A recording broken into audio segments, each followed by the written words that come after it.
Selamat malam Bapak, perkenalkan nama saya Yuliana Ratna Anjani, biasa dipanggil Anje. NIM 1803030061.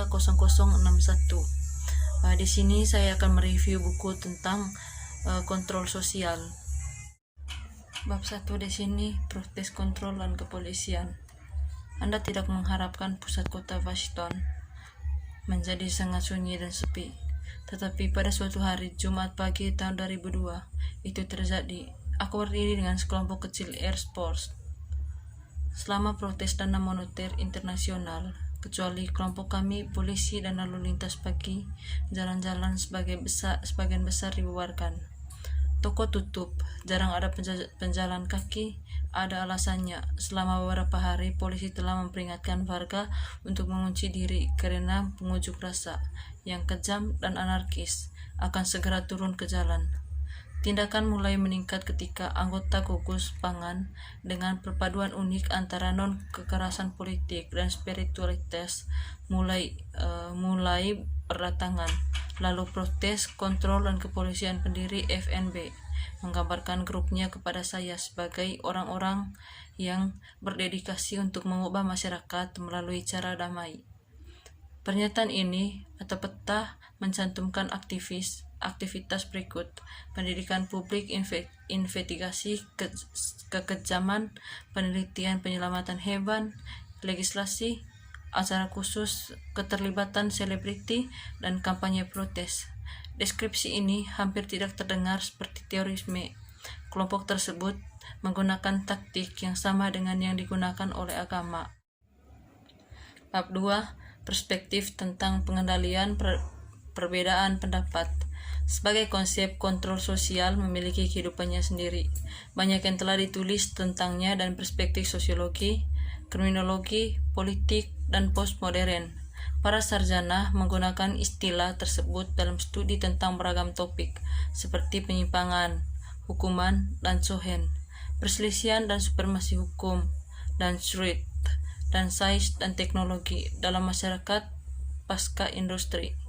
Tujuannya dalam bab ini bukanlah untuk secara definitif meninjau semua pertimbangan ilmiah tentang kontrol sosial ini. Sebaliknya, di sini akan menyajikan kerangka teoritis yang menjembatani pandangan politik sosiologi dan postmodern tentang kontrol sosial untuk menyelidiki taktik dalam mengendalikan perbedaan pendapat dengan gerakan radikal.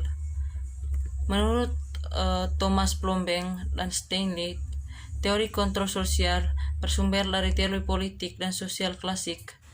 Bab 3. Anti-globalisasi. Gerakan belajar pengendalian dari gerakan anti-globalisasi adalah menakutkan karena gerak tampaknya mana-mana dan tempat pada waktu yang sama, mengambil karakteristik dari banyak orang. Gerakan ini muncul di seluruh dunia, di lokasi yang mengejutkan. Para sarjana gerakan sosial melihatnya dalam perang air Kos Hamba Peru, dalam perjuangan Sapitas di Meksiko, dalam perlawanan penduduk asli terhadap pertanian yang dimodifikasi secara genetik, dalam penduduk petani dan tanah Brasil, dan bahkan dalam protes menentang gentrifikasi di pusat kota Tempe, Arizona. Gerakan anti-globalisasi juga terletak dalam perselisihan perburuan atas perjanjian perdagangan bebas, dalam perang melawan buruh pabrik, dan dalam manipulasi simbol perusahaan. Secara karakteristik, ada sedikit kesempatan tentang asal-muasal gerakan. Beberapa orang itu muncul dari protes organisasi perdagangan dunia. Lanjut dari bab 3, bangunan organik. Sebelum proses WFF di New York, para aktivis mengoperasikan 7 lizard yang berbeda untuk protes itu sendiri, masing-masing mewakili bagian gerakan yang berbeda. Sebagai contoh, di situasi tersebut, pendekatan penelitian yang mengalir sangat penting untuk memahami dan mengalami lingkungan lapangan yang rumit ini. Jadi di sini mengadopsi pendekatan etnografi multiphase yang meliputi observasi lapangan, wawancara, dan peninjauan artikel berita dan dokumen polisi. Lanjut bab 4 di sini, pengelola dan mengatur protes, pengendalian sosial dan hukum. Pada November 2004, kawasan perdagangan bebas Amerika bertemu di Miami, mewakili 34 negara dari Amerika. Menteri Perdagangan Nasional bernegosiasi untuk menghilangkan hambatan perdagangan dan investasi pada hampir semua barang dan jasa yang disediakan di mana saja antara Kanada dan Tierra dan Fuego. Ribuan pengunjuk rasa juga melakukan perjalanan ke Miami untuk mengungkapkan perbedaan pendapat dengan alasan bahwa perjanjian semacam itu tidak demokratis, merusak undang-undang ketenagakerjaan dan lingkungan, pindah ke privasi layanan publik yang vital dan yang memungkinkan akan menguntungkan perusahaan lebih dari orang biasa. Menerapkan modal Miami yang sekarang terkenal, Departemen Kepolisian Miami-Dade bekerja sama dengan puluhan lembaga penegak hukum lokal, negara bagian, dan nasional menyambut pengunjuk rasa dengan kekuatan yang tegas. Pada hari-hari sebelum protes polisi berpatroli di jalan-jalan dengan kendaraan lapis baja berat, pengangkut personil bergaya militer, dan menyapu pusat kota Miami dengan helikopter polisi. Bab 5 di sini yaitu tentang seperti apa demokrasi. Lanjut, fiksi pengendalian. Organisasi Perdagangan Dunia bertemu di Salt-Lake untuk meluncurkan putaran negosiasi perdagangan milenial.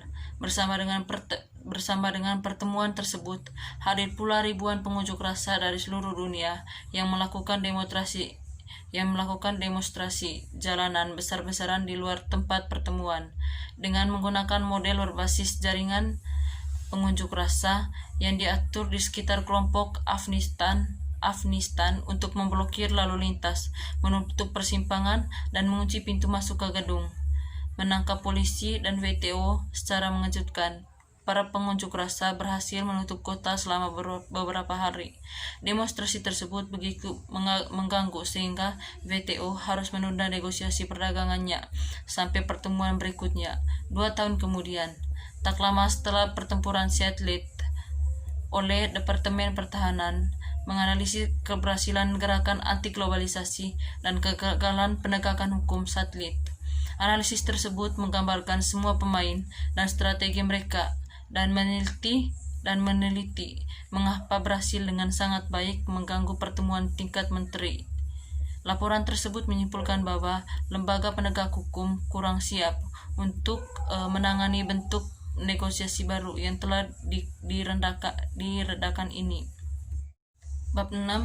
Pengendalian psikologi.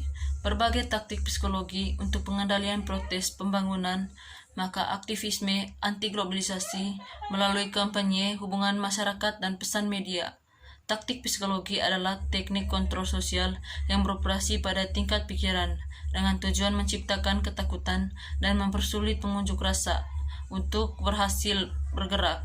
Upaya pemasaran polisi ini membikai gerakan tersebut sebagai gerakan kekerasan, berbahaya, dan tidak bertanggung jawab, yang meningkatkan kecemasan warga dan aktivis tempat. Taktik psikologi kemudian melibatkan produksi budaya makna.